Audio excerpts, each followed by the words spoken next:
Hey there campers, welcome to another video. I will be answering Ron's question, how do you tell the difference between challenging yourself so you can grow and overburdening yourself past what you're capable?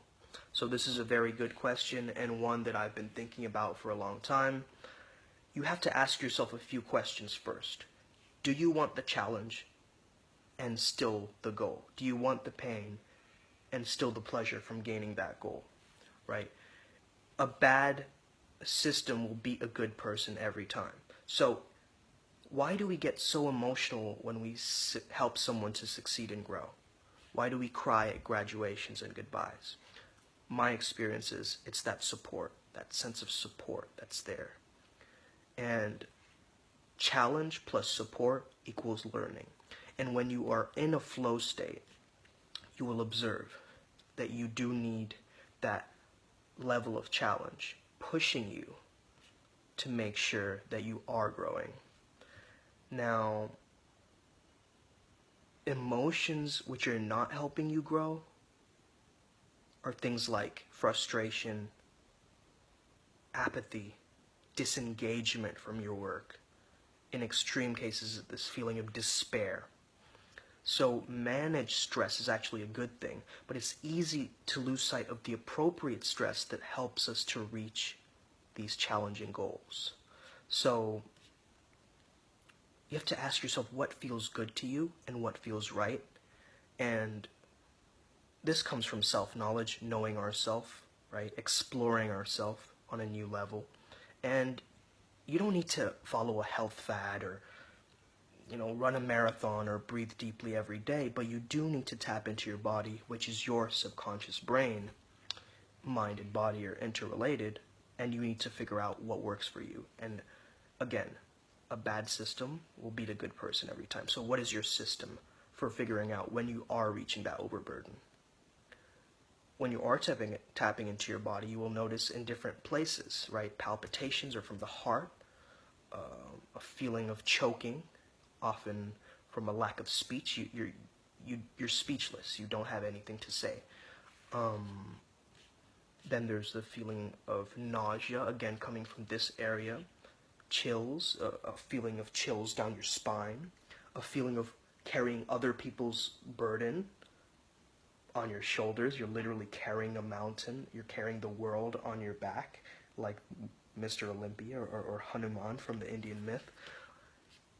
You have to figure it out for yourself. What is it that your body physiologically does when you are overburdened? So learning stops happening when this anxiety climbs to very high levels.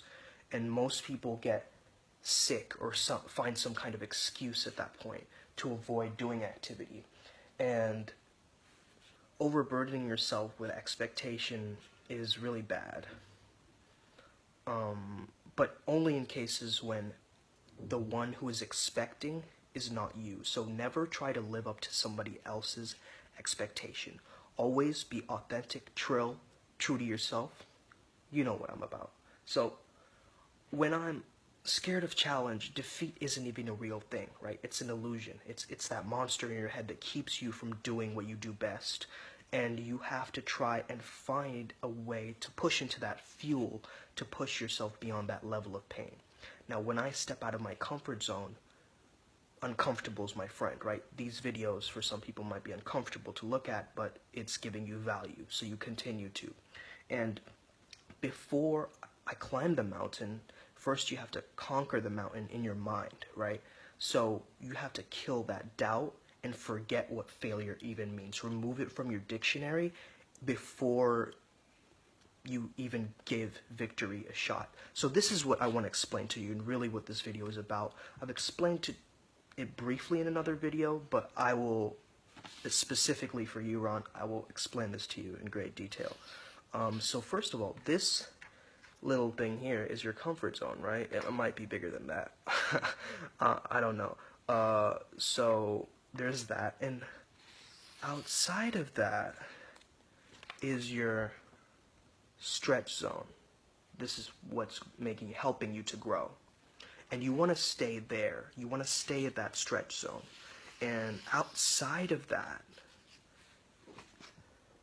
that's the panic zone. Okay? You want to avoid that zone. And you will know when you're there, because you will find signs and symptoms that are not helping you grow. It's actually limiting you from being the best version of you. So,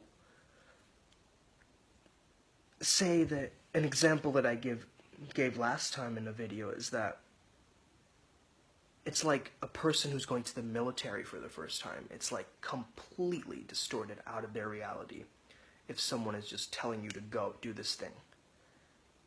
That's like very much in the edges of the stretch zone, because it's like very outside your realm of reality, right? That can sometimes be the overburden will start to flow from there, because you are really climbing out of even who you are, your identity. Sometimes you'll notice when you kill your ego, and we do need to do this sometimes, that we're on the edges of the stretch zone there. When you're having an existential crisis, again, you're on the edges. You can figure it out for yourself, but really it's about, when you are at those moments, it's about coming back to your core energy. What makes you you, what motivates you, what guides you, what holds you together, what is your core values, what is your foundation. Realigning, being present to the moment, and having it dissipate. I hope this video helped you, and if it did, please share it with people. Like, comment, subscribe. Not subscribe, but maybe these videos will go on YouTube in the future. Thank you for listening. Have an amazing night or day. Keep doing you.